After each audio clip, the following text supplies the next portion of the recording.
I agree. Hello, everybody. I think I've timed that almost to perfection. It just about went live as 12 o'clock hit on the clock. So that I think we're getting better and better each week at these. So thanks for joining. Hopefully we've got a few people live on LinkedIn. The way this system works is Restream enables us to pipe live the video through to LinkedIn. And we rely on people on LinkedIn commenting on the chat, on the comment section in LinkedIn, to communicate through to us so that we can pick those up and address any questions or comments that you've got. So please do that. I really encourage you to chat and comment in LinkedIn as much as you can.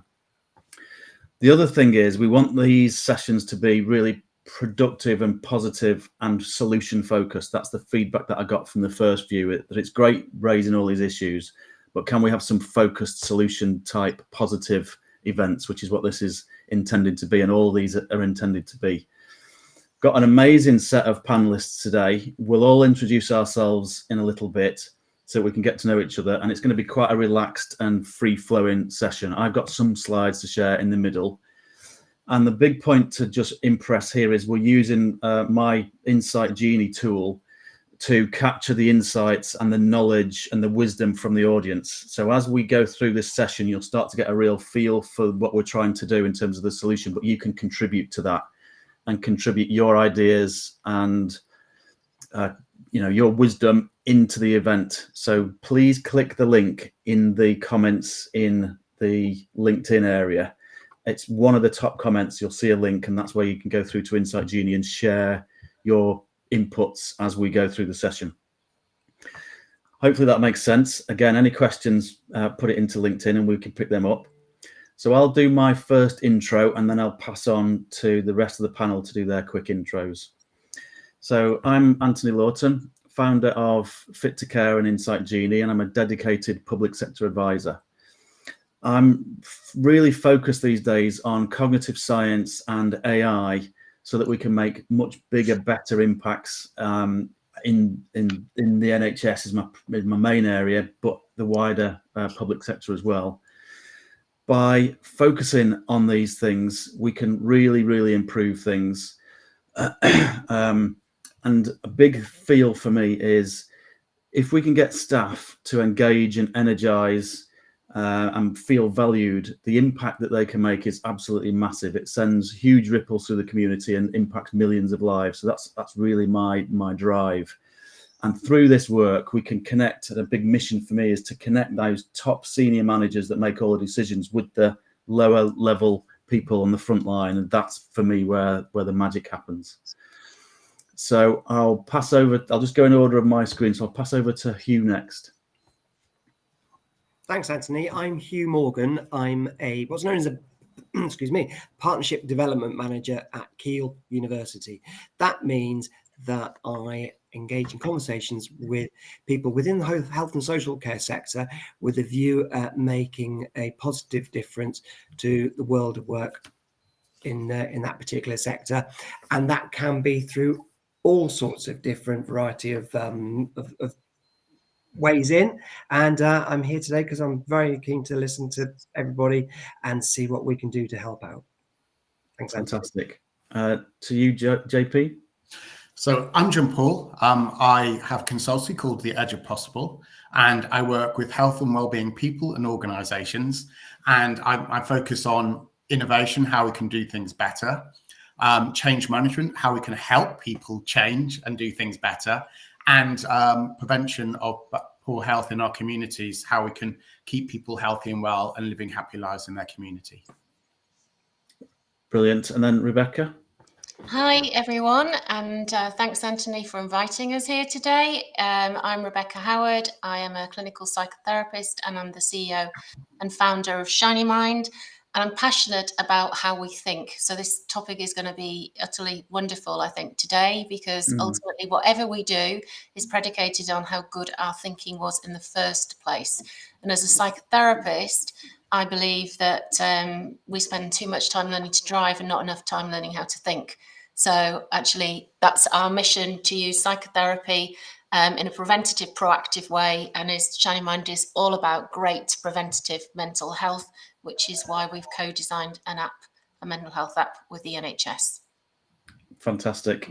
And then Chris and John, I'm not sure who's going to go first. You guys choose.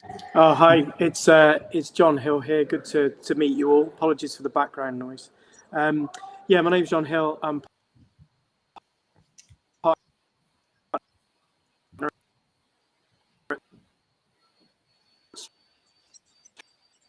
Strakt.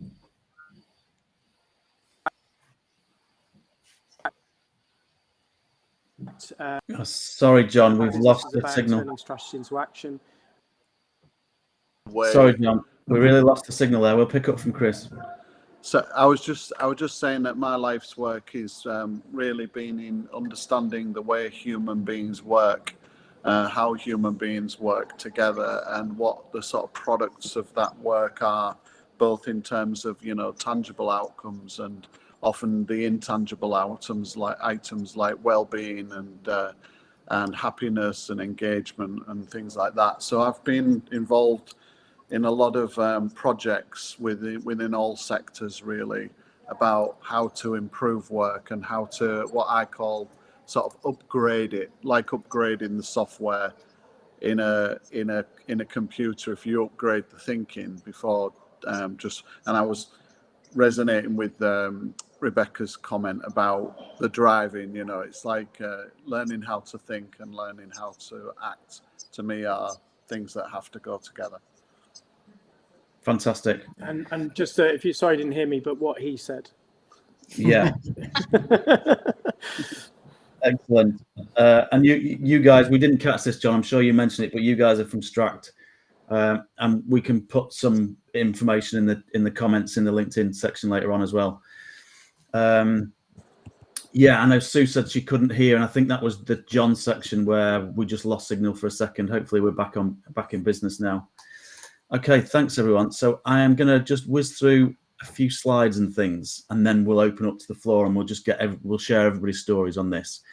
But a quick one, just to introduce us, is this little video here. You can see this is a real brain. This is real neurons and brain connections happening in real time. And this is a really nice little summary of what my work is all about. I don't believe that we can change things without these aha moments and these, what I call, shoots of opportunity to change things.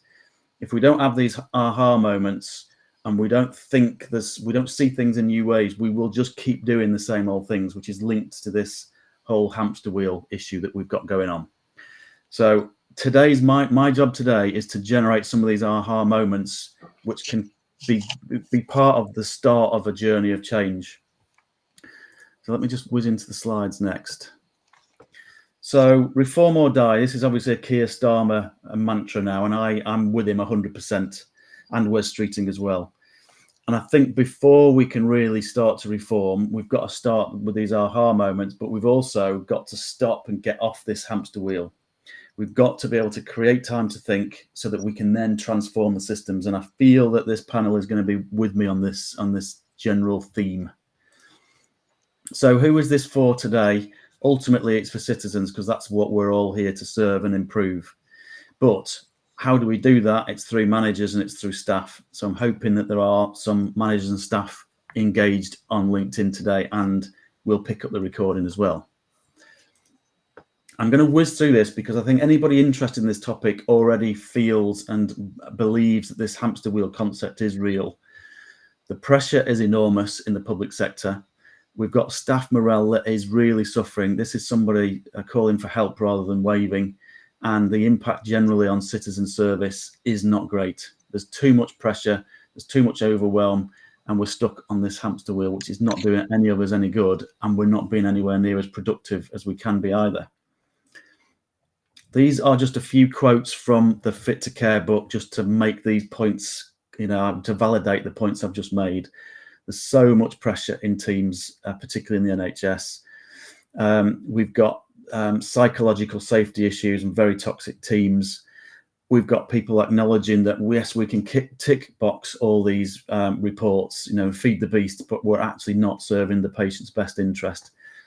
I'm sure everybody involved today is very aware of all these things. It's nothing new. So I'm going to swiftly pass through these so that we can have more time with the panel.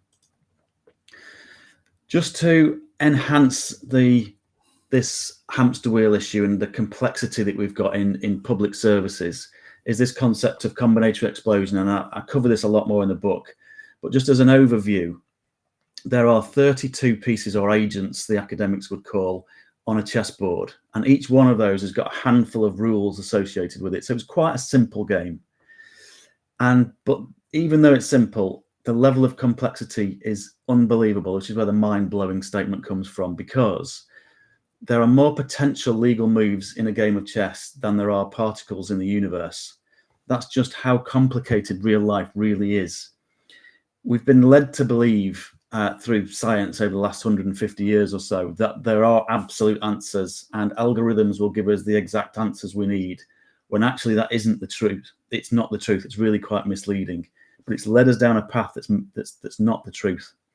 It's actually very difficult to manage the world in an optimal way so that we've got this relevance realization that I call it. And a lot of this works from Professor John Vervaeke.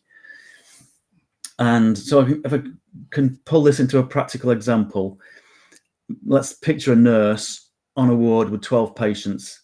Each patient has got its own condition, their own values, their own medications, their own equipment that's serving them, their own family members. And you can start to see how these patients can start to relate to the chess pieces and how complicated things can get when you're trying to manage this sort of work. And it's never going to be possible to manage that complexity with a simple set of checklists. Checklists can be helpful, but they're not the solution. We've got to have a broader set of knowledge, and we've got to share from different perspectives, and it's complicated. I guess that's the point I'm making.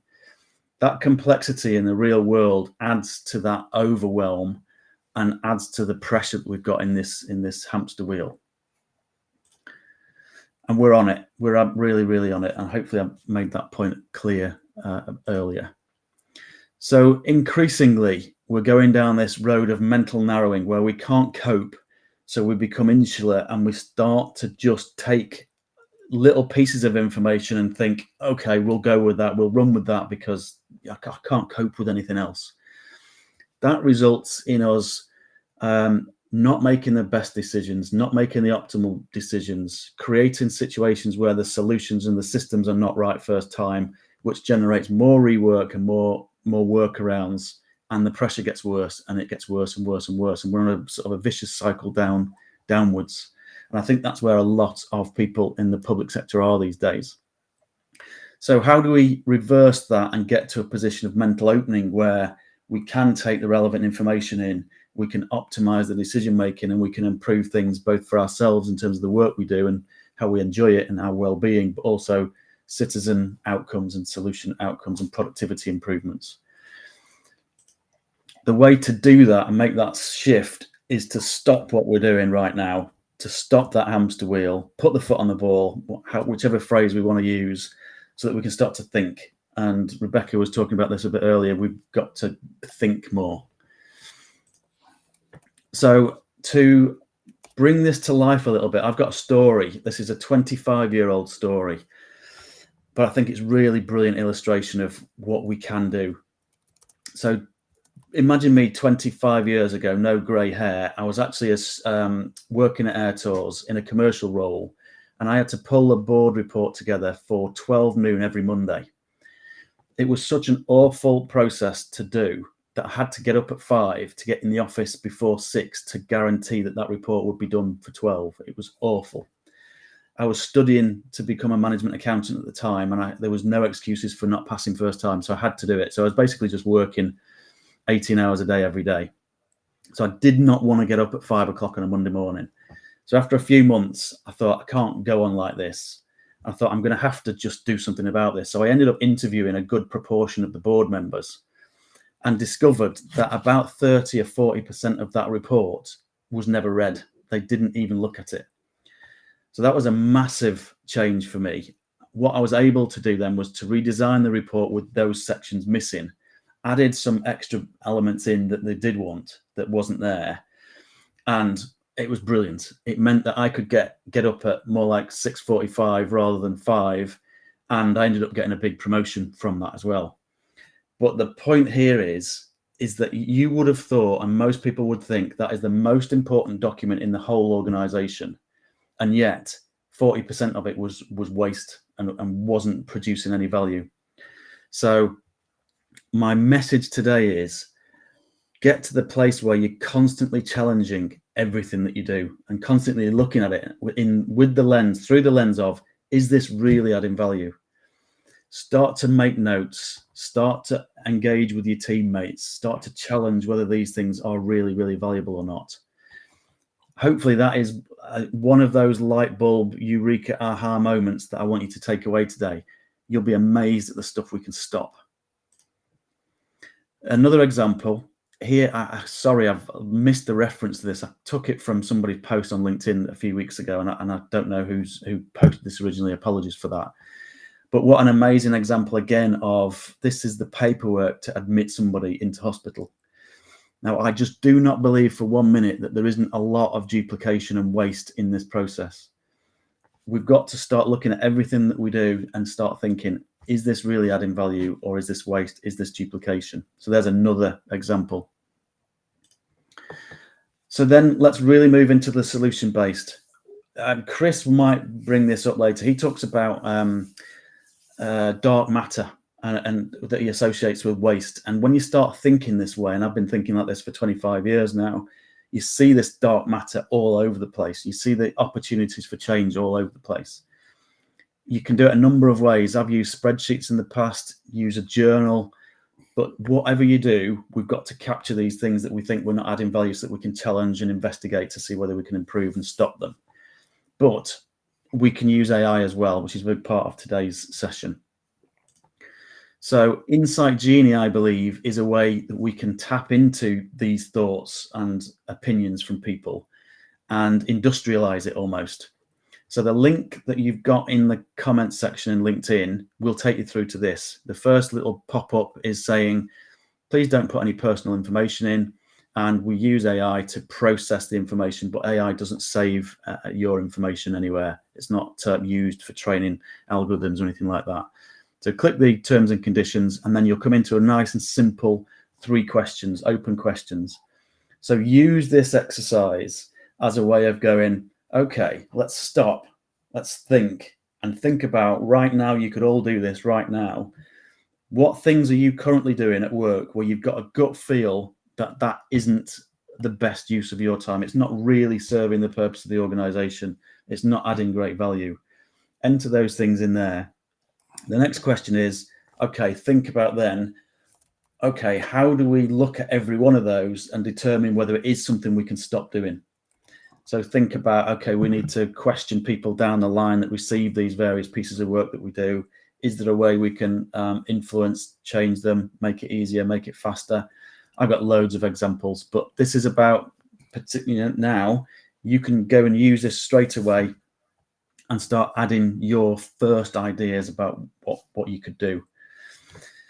If people want to do this with their teams after this event, just DM me and I can set you up with a free session so you can do this in your teams back at the office. So for me, and I started this journey with that little video of the brain making connections. I'm hoping that I've created a bit of a seed that's starting to grow now with that aha moment that you've had. I'm hoping that you've had some aha moments in this section. And then what we need to do is to fertilize the growth of that seed, which then generates the ongoing and sustainable change. I see simplicity as a fertilizer for that change. So first of all, we need to create the aha moment, and then we need to feed it and fertilize it with simplicity as one of the key fertilizers. I believe it's more important, simplicity, than motivation. There's much more about that in the book. So that was a video that I showed earlier. And what that's illustrating is our normal brain frequency is between 40 and 30 hertz. And when we generate these aha moments, our brains are working at 40 hertz. We are literally setting our brains on fire and creating a lot more activity when we have these moments. And that's the start of change. So my view and my passion with Insight Genie isn't to make me a millionaire. It's absolutely to implement it within the public sector, to cover its costs, but it's fundamentally about staff beginning to love their jobs again. They're starting to get listened to. But that cohesion that we need to make this reform happen is possible through utilising modern day technology. I believe we can really influence and change the productivity of meetings as well. Better decisions is what it's all about consistently, and ultimately back to the start point of improving the citizen service. So I mentioned earlier about simplicity, and that's how I've designed Insight Genie. It's got to be as easy as email to use for the manager. It's got to be as easy for stakeholders to send their responses back. It enables us to tap into a more broad, diverse group of stakeholders so that we get more insights, so we get to that mental opening rather than that mental narrowing. It's got to be fast and easy to use and cheap and all those sort of things, and ultimately drives better decisions for citizens. So that is my vision for this, and I think it's a really positive solution that we can all tap into. Obviously, it's not just about Insight Genie. We can use spreadsheets, we can use diaries. The main thing is changing the way we think. Again, as I've just mentioned, if anybody wants to run one of these for a team back in the office, just DM me and I can set you up for a free one. And just a quick mention, if you liked this stuff today, then the book has got a lot more of this sort of work in it. So I'll bring us back to the panel and we can do a quick round robin of what everybody's perspectives are and what stories you guys have got. Well, I guess first of all, did that make sense? So I'll start again and go around in the same order. Did that resonate with you, Hugh? Is it making sense? Very much so. I think with if I talk from my own perspective, with various different aspects of my job, the old adage of time management, juggling, deciding what's best is one thing, but then what's far more important and will make that decision a lot clearer is understanding what doesn't need to be done and questioning and looking at, well, we do this, but why do we do this? So let's see, do we still need to do this way? And it's continual change, because if we don't change and move forward, we end up going backwards. So for me to be efficient and dynamic in my work, then I need to be adopting this philosophy. Okay, brilliant. I'm glad it's making sense. But if it doesn't make sense, really challenge me, because that's what these sessions are about as well. JP? As you know, sometimes we think quite alike on subjects, and I had as one of my bullet points about what is valuable, but I probably reframe it slightly and say, what do you care about? What do your patients care about? What do staff care about? Because if you're doing stuff, you need to know who cares about and why they care, because that will help you kind of frame what you're doing and why you're doing it. And often when people go above and beyond, it's because they care about stuff that other people don't. And so how can we make people care about those things? So think about what people are caring about and why. I think that's my kind of takeaway of turning what is valuable into something that people can use and ask questions about. Yeah, fantastic. And did the paperwork around hospital admissions ring any bells with you? Yeah, I've actually got a post coming out today. I just haven't published it yet. And I came across the statistics that 97% of healthcare data isn't used. It's never processed. And when you see it laid out like that, it's like, that's what's happening. And people are spending so much time and effort collecting data that might not be used. And we need to think about what data we're collecting, why, and what it's used for. And especially with reporting. I've been on both ends of it, and people ask for reports, but then they get 50 reports and they can't read them all. It's like, how can we make this simple for everyone rather than creating these bloated reports that, are not useful for everyone? So I think it's something we can, if we're looking at things that we can change, we don't think about information enough, we don't think about data enough, and refining that and making it useful and meaningful. Yes. Sorry, what was that percentage again? 97%. I'm publishing it in about just after this call. I've got to fast publish. That is incredible, isn't it? Insane. Wow. I'll definitely reference that one when you send it out. Yeah. Okay, fab. Rebecca, how did that overview make sense to you? Yeah, no, totally. It was really, really helpful and powerful. And I think building on what John Paul has just said. I think sometimes what we've got into the trap when you talked about sort of what's going on out there, and I think we all know the pressure, is that I think we have turned ourselves into people that just do. So we are human doings as opposed to human beings. And actually, you can't think well if you don't feel well. And I think we've really lost the plot on well-being. We kind of think of that as just so it's a tick box, whereas actually a well-being is a well-human, and a well-human is happy, which is Chris's point, and therefore they are able to give themselves the time and space and are more self-aware to actually do that act of thinking. And if we're too busy doing, then the quality of our thinking is poor, and therefore the quality of the solution is equally poor. Yeah, no, absolutely. What you've just made me think about, Rebecca, is John Seddon, who John and Chris will expand on this, no doubt. His big mantra is, we've got it the wrong way around often, where we try and invest in staff to make them feel good and productive and happy and well-being wise, but actually we don't actually do anything around the productivity of the systems and make the systems work right first time. And he actually advocates that actually if you get the system working right and you engage with staff to get the system working right, where everything's just like clockwork, that is the generator of well-being, because you haven't got all the rework and the workarounds and the pain associated with all that. So it sort of tips things on its head. The well-being naturally comes around when we're doing stuff well and we're serving patients well. And when, you know, well, for me, Anthony, that sort of picks up on the fact that, and this is where I think Insight Genie is fabulous, is that the co-design piece around why are any of these things that we are doing there, very few of them have ever been co-designed with the people that are involved, either at an end point as a patient or the people that are delivering them. And if you don't engage those voices, which is your quality of thinking, then you're not going to get a great solution. So your system will not be great. And that's where I think the diversity of voice that Insight Genie will allow people to contribute to how we co-design the future and solutions, enables us to get all of the right answers in the room, because the answers are always in the room if we allow enough space, time to listen and to hear. Yeah, absolutely. I couldn't say it better myself. Okay, over to John. So I was struck about two sort of angles on this really. One is the having time to think. Yeah. So the Kahneman sort of thinking, or Kahneman thinking fast and slow. But secondly was really this, which we might want to explore a bit more, is this sort of the principles of the combination through the chessboard.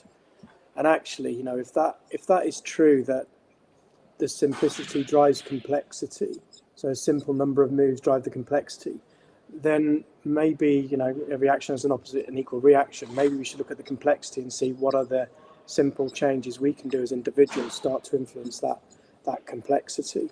So to look at the other way around. And so for me, it's to do that, one of the key things that you could probably do is, as individuals around this, is really focus on the first things first and avoid context switching as much as you can. Very easy to say, but we know it. You know, we get it all the time now with our social media and whatever. You know, it's this use of our time when we're changing context rather than following, completing, and finishing. Yeah, and then moving on.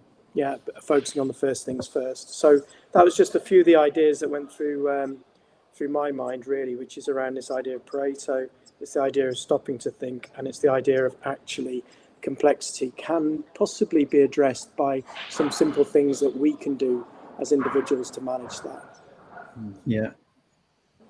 Yeah, no, brilliant. And maybe we should have some time. We can get into maybe a practical example of what you're thinking about there, John.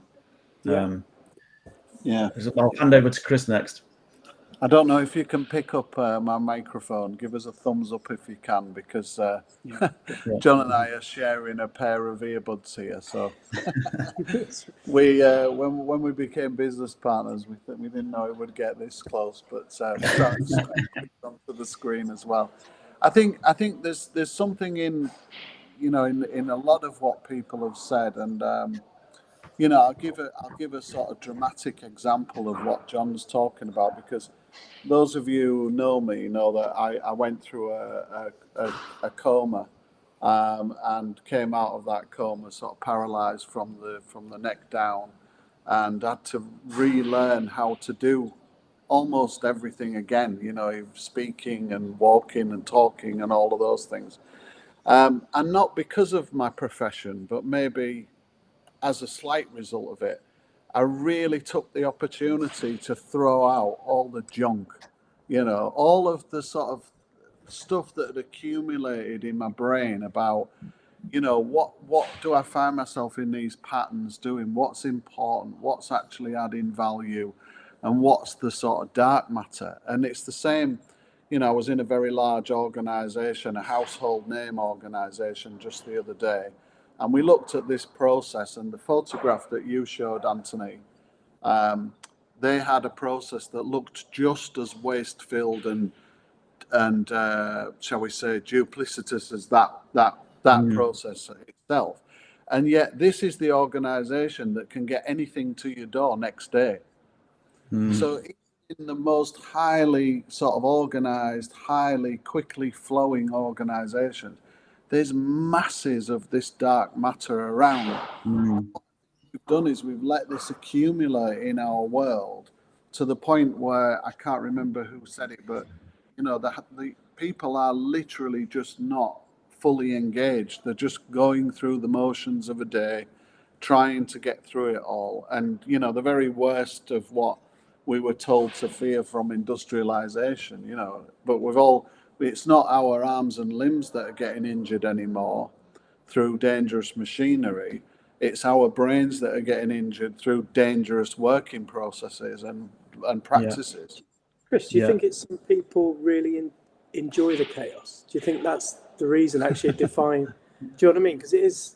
Yeah, I think. Look, hamster wheels. There's people love running in hamster wheels. You only have to walk past the gyms nowadays, don't you? See all the people that love running in hamster wheels, you know. So of course I think it's you know, our brains are these wonderful things, aren't they, that can get trapped in these routines, that some of which serve us really well and save our lives and stop us from getting into all sorts of trouble. And then equally they can be used, you know, they can be the same in a destructive manner.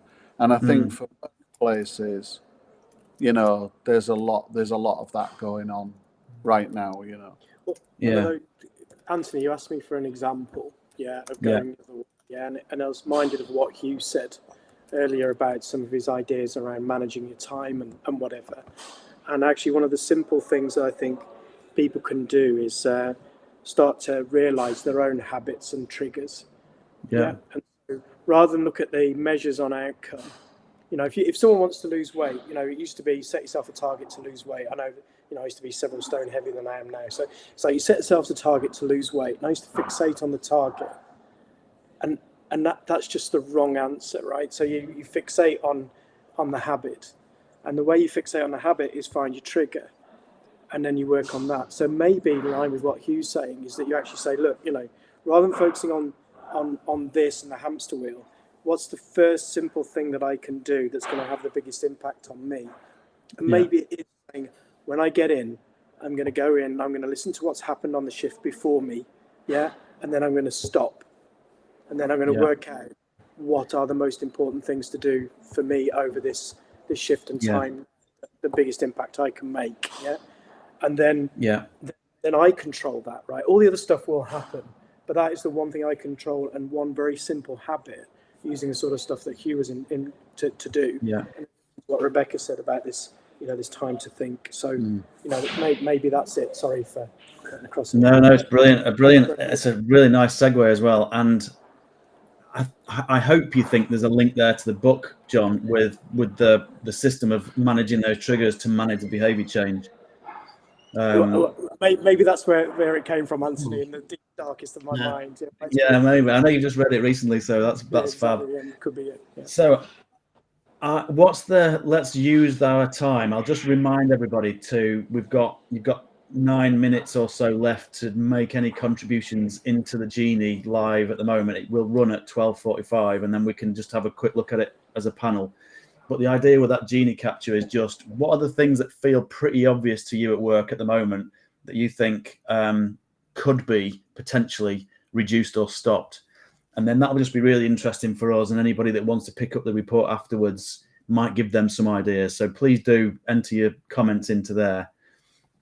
It looks like we've lost the signal on Chris and John. At least we managed to get some really nice gems from them there. The next step for me then is getting really practical. What do you think is going to stop? Hang on, I'll just bring them back in.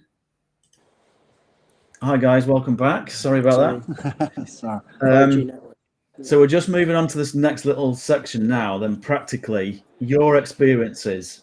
What do we need to do to, I guess, going back to my first point around generating that aha moment? Because if we don't have any aha moment, people are going to stay on that treadmill. They're not going to get off it. It just doesn't work.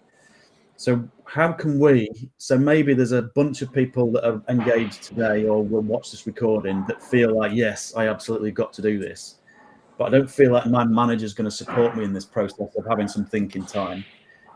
How do we make that change happen? And I guess what I'm trying to do with this session is generate that aha moment, and maybe they could feed this through to their managers to give them some ideas. My vision is for Insight Genie to generate that culture change of stopping and thinking, especially around meetings. So instead of having an hour-long meeting, half the people don't contribute, most people haven't thought about the agenda item beforehand, etc. Use Genie to get everybody to stop and think for 10-15 minutes before the meeting. That can generate a culture of thinking, and then the meetings are massively more productive. We don't have anywhere near as much meeting times.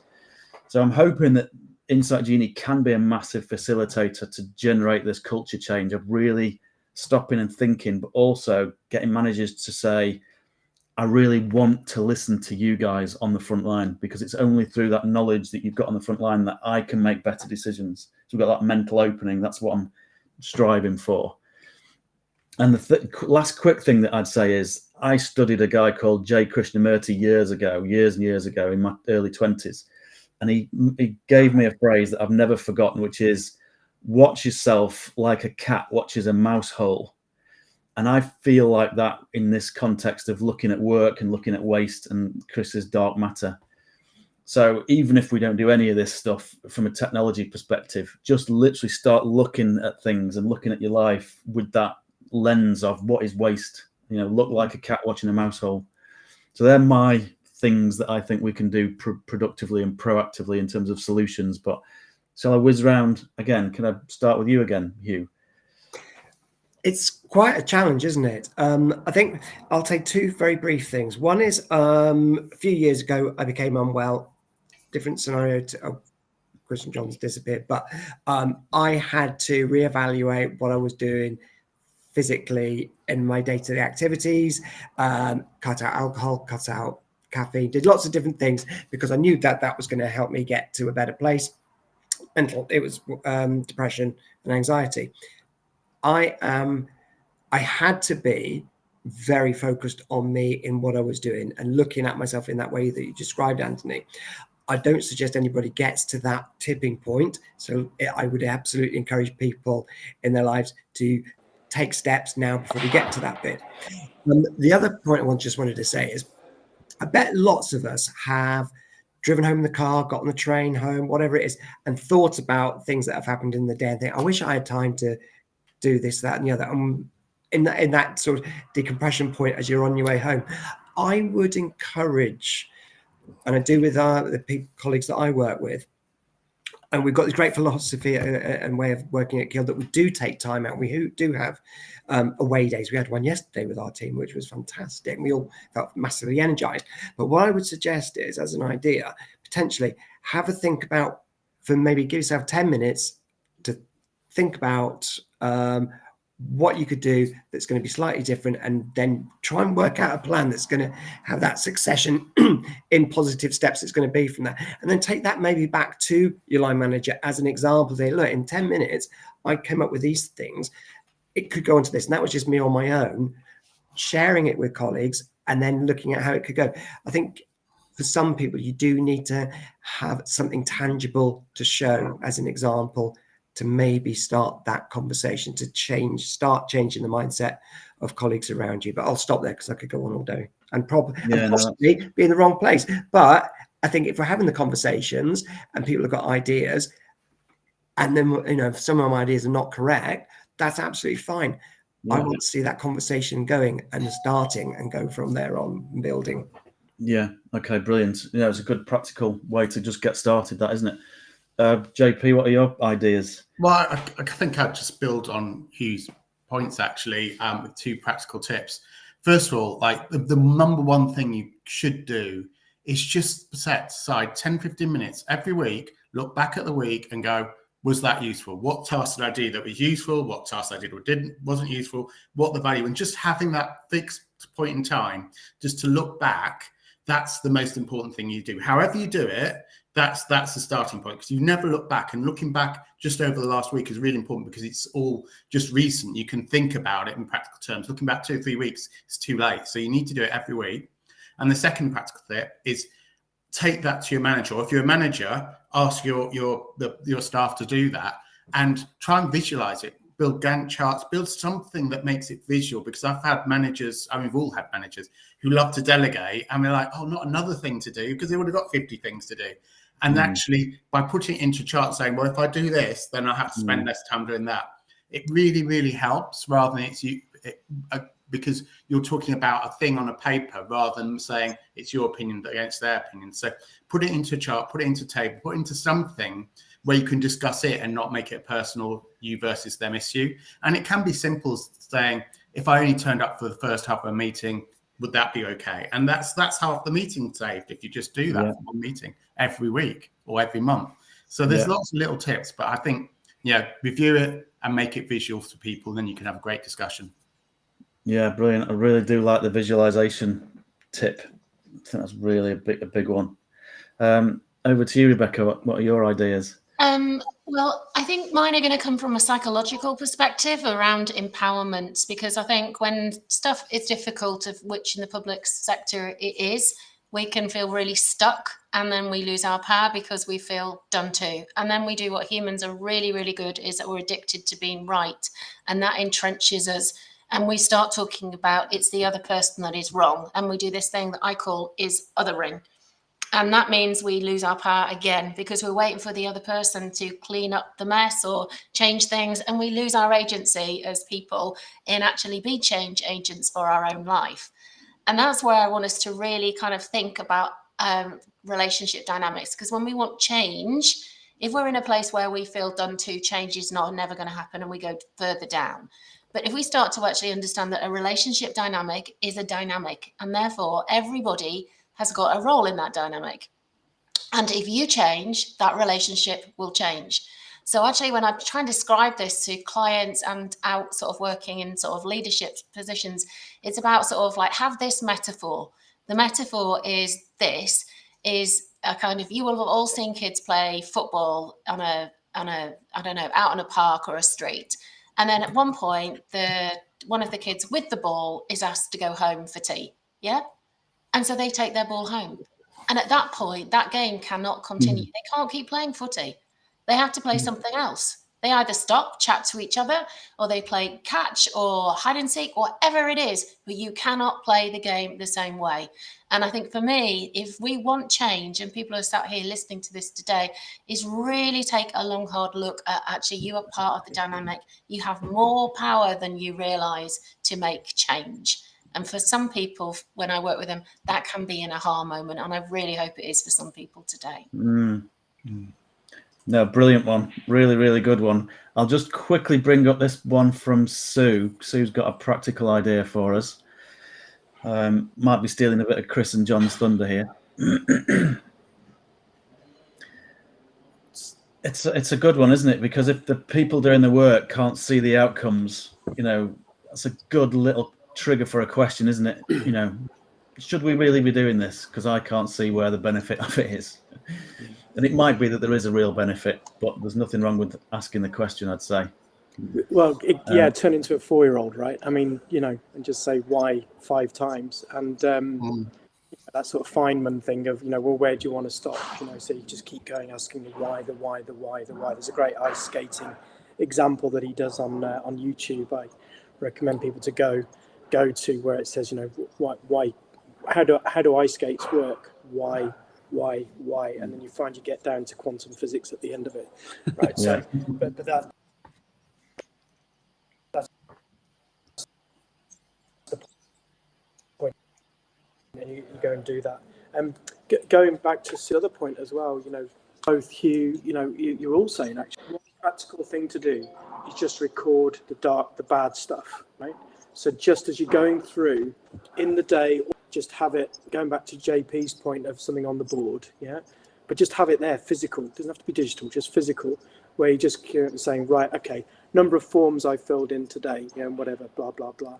Just little metrics of stuff that you're doing, and then look at the things that are actually costing you the most time, the most distraction, and whatever. And then you've got a conversation to be had about facts and data and stuff that is focused on that. It's really simple to do, and then you're focusing on the most important thing first. Sorry.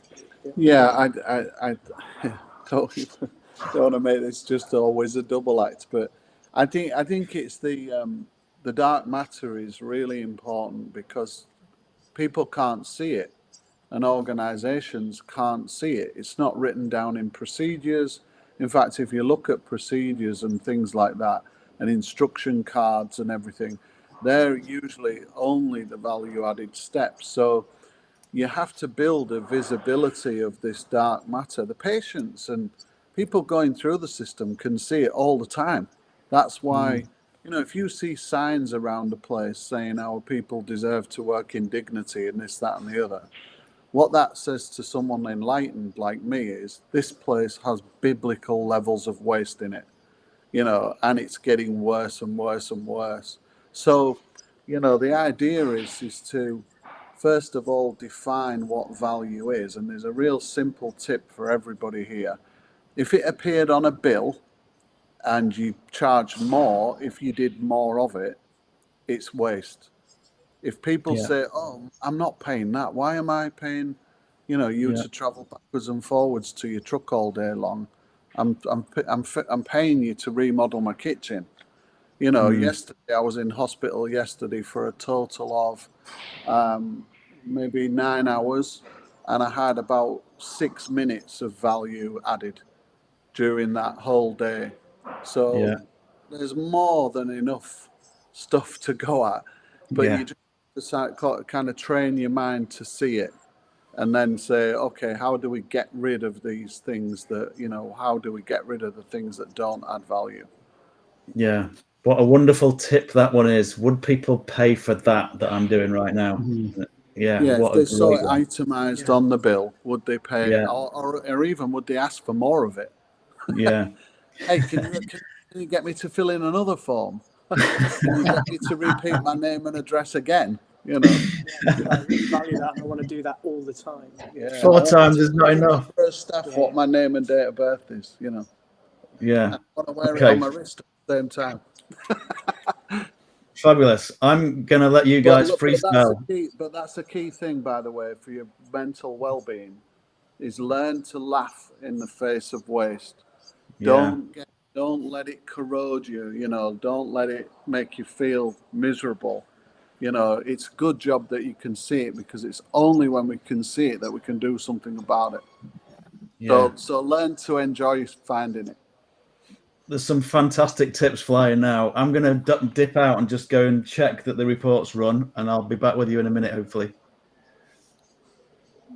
So while we're looking at that, OPD appointments always overbooked, so many don't turn up. And on some days, ... they all turn up, right? Yeah.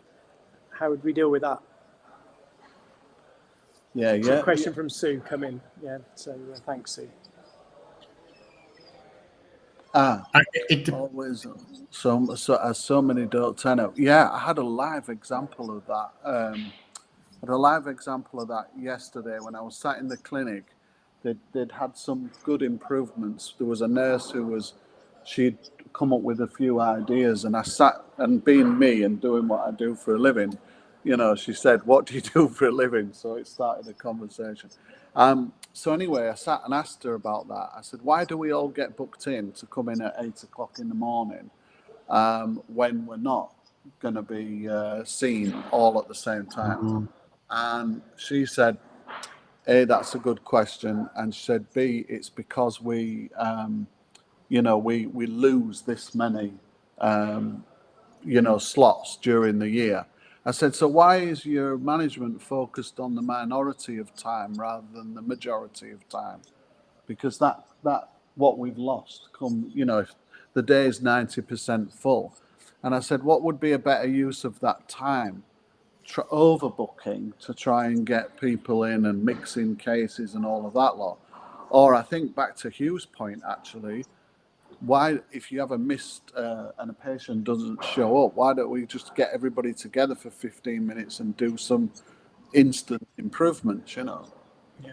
So yeah, so that was it's looking at the universe a different way, isn't it? It's like, what, not why are people turning up, but what are we doing with the time? And being 100% busy as humans, I think, based on what Rebecca said before about what that does to us here and in our well-being, is not good for anybody. You know, the data was generated years ago. If you load people more than 80% of their working day, you get into all sorts of physical injuries, never mind mental injuries. Yeah, brilliant. Sorry, guys. I just JP, you've got something to say. I just want to apologise for I've had us on a screen where I've set myself up as the kingmaker, and I didn't mean to do that. It's just there's different options you can have, but this is a better one where we're all equally spaced. JP, one of the problems that happens in healthcare is we often view things as a single track road, when actually that's the wrong way to look at it. If you look at it as if you've got a single track road, you're only going the speed of the slowest vehicles. That means everyone waits.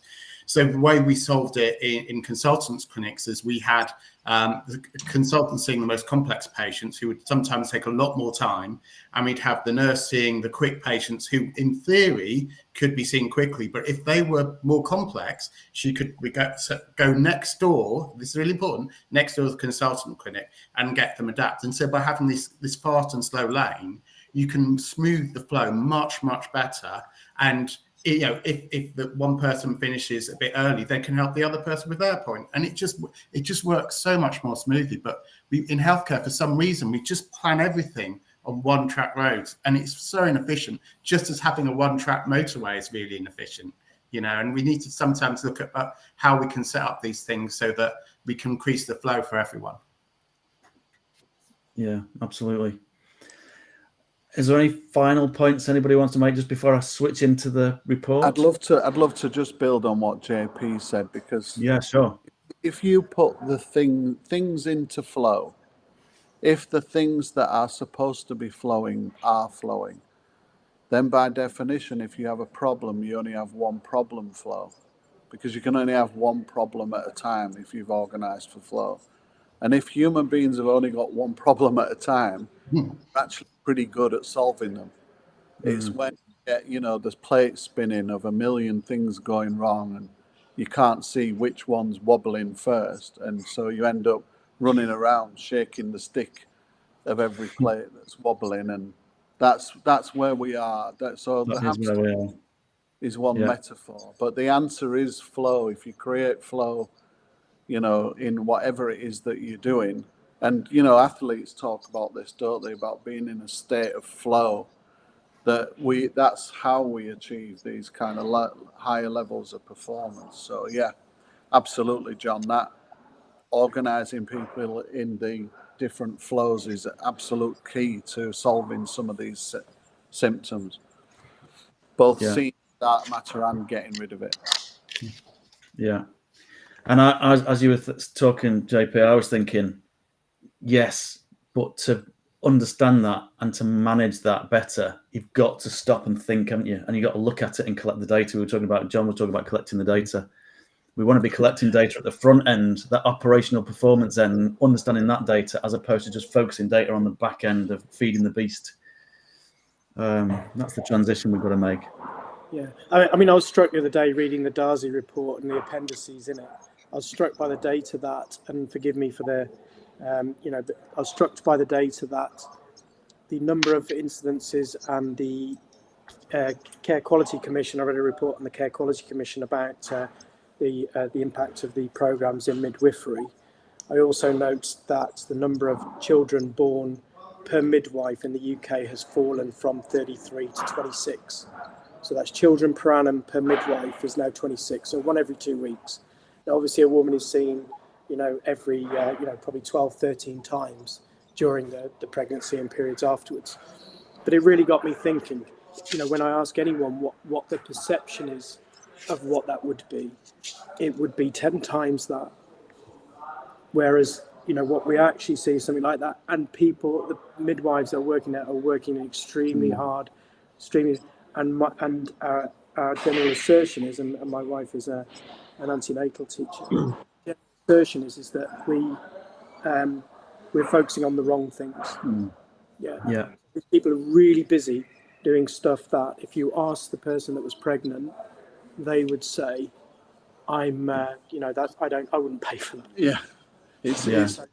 So just as so look for it. It's there. Yeah, it really is there. It's everywhere. You know what? I think we're opening a can of worms, which is brilliant. I think we have to do another one of these on metrics. What's the solution to designing the right metric? This is hot topic with Wes Streeton's speech this week as well. So amazing. Let's do it. Let's organize that one, because I think that'll get record numbers of viewers. I'll just whiz into this report just to show it, and we won't have time to go through it in detail now, but I'll just quickly show what you can do with qualitative evaluation in an hour, which is a big mind frame reset I want us to do, is that we don't need to spend months and spend tens of thousands of pounds on qualitative evaluation. We can do it really, really quickly. So there's half a dozen people that have fed back in this hour. So it's not a massive cohort of feedback, but there's still valuable stuff here. And imagine this could just be a small team that's done this.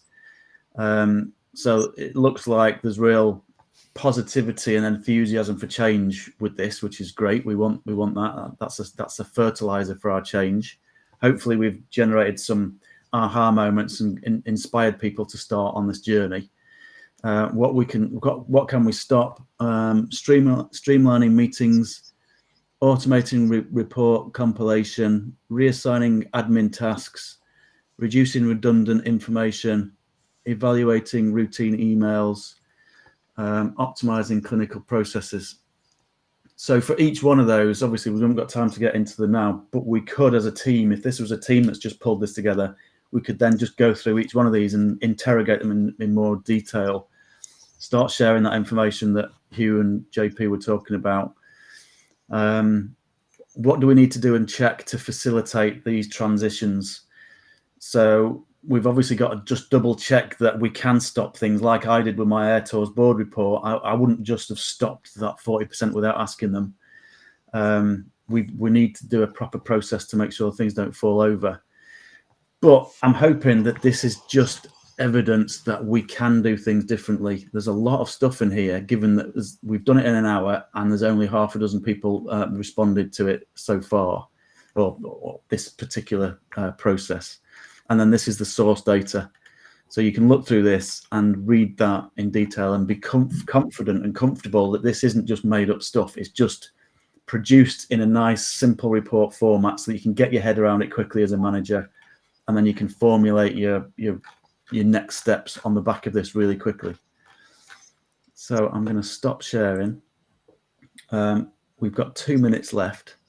So I don't know if you guys just want to quickly do a closing reflection on the session. And I'm really pleased with it. I thought there's some brilliant ideas in there. I think we've nailed this positivity. There are solutions that we can work on. It's not all doom and gloom. There is some hope for us to change stuff. So I'll just whiz around and get your views. Again, I'll start with Hugh. I think you're on mute, Hugh. Sorry, traffic was going by. I would, in addition to what we've discussed, I would encourage transparency and communication within the teams that you're working within. So everybody's buying into it. Sorry, everybody who understands what the aim is therefore hopefully people will buy into it. And like we're talking about that flow, what you don't want to do is have a situation where I found at a airport the other month, long queue to get 3/4 of the way down to discover that actually it's split into a certain area, and then you could go to where you wanted, but there was no signposting to tell people that in the first place. Communication's key to make this work. Yeah, absolutely. JP? I think I would say don't be negative about it and don't be complaining about it, because it can get tensions up. Try and take a kind of positive attitude towards it and say, can we do this? Can we do that? And accept you're not going to win most of the battles, but if you keep lots of small wins over time, you'll get much further where you want rather than fighting big battles. So just kind of don't get despondent about it. Just think, what can I do a little bit every week? And over the course of 6 months, you'll transform what you're doing. Yeah, fantastic. Rebecca? A couple of things. In terms of the meeting aspect of Insight Genie, I think what that does is, for me, I think Insight Genie is a listening tool, because actually we don't allow people the time and space to think, and we interrupt them continually, which means you only hear the louder voices in the room, and that's not necessarily where your wisdom sits. So actually this enables all people to contribute. So actually then we can reflect and pause and listen. And then my last thing in terms of actually, so how do we start that process of change when we're stuck? One of my most favorite sayings in the world is, what if? Because actually that starts to loosen those mental barriers of being stuck. So for example, I've done this before and it didn't work. Well, what if? What if it did this time? And that's that mental opening. Really simple, but very powerful. Yeah, brilliant. Fantastic. And John? Oh, okay. So I was going to say, I have one thing, which is stop gossiping about the bad. Yeah. It doesn't help. Yeah. So stop gossiping about the bad. Take a little bit of ownership. As Rebecca was saying, it's about you realizing that you can affect change.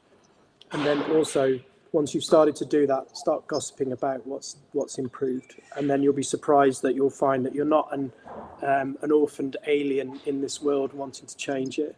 You're actually surrounded by a group of people that want to do that as well, and you might show them the way. So stop gossiping, take a bit of ownership, and start to gather your friends around you to make some change. Fantastic. Beat that, Chris. Yeah, well, I'll repeat something you and I have spoken about before, Anthony. Is my top tip is don't try and incrementally change the current state of things. What it's really useful to do is to come up with the ideal state. So just a quick example, my wife and I and our kids, we said our ideal state to go on holiday would be a private jet with our own, all this kind of our own place and all this stuff and people looking after us. Okay, so what can we do practically to get closer to that, how that would feel, rather than trying to incrementally change what we do now? And you'd be amazed how much innovation and thinking that gives you, given that we're not allowed to spend any more money or have any more people, how close can we get to the ideal? Yeah. It's step change that human beings really like. It's not incremental change. Yeah, and on the back of that story, when you told it me when we first met, I built an Insight Genie frame for the ideal state, and I actually used it with Sue Bacon, who's on the call today, and it did completely reframe the way we were looking at the problem. It works. It absolutely works. So thanks, everybody. I think we're Anthony, in can I just say thank you to Strakt for joining. Strakt, really good to see you there. I appreciate that. Sorry, Anthony, that's good. Yeah, no, thanks everyone. And there's some comments in the LinkedIn chat where I think it's the sparks of other events that we should have in the future, and I think definitely the metrics one we should definitely do at some point. Yeah. Well, I think we should do some responses to Wes Streeting as well. Let's see them do something. I'll get some there. Yeah, absolutely. So if you guys want to join these again, that was brilliant. Loved it. Really enjoyed it.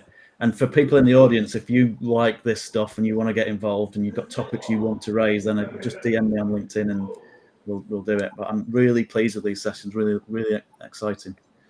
Thanks, guys. I'll send you the video if you want it, and we can do some clips of it. Thanks ever so much.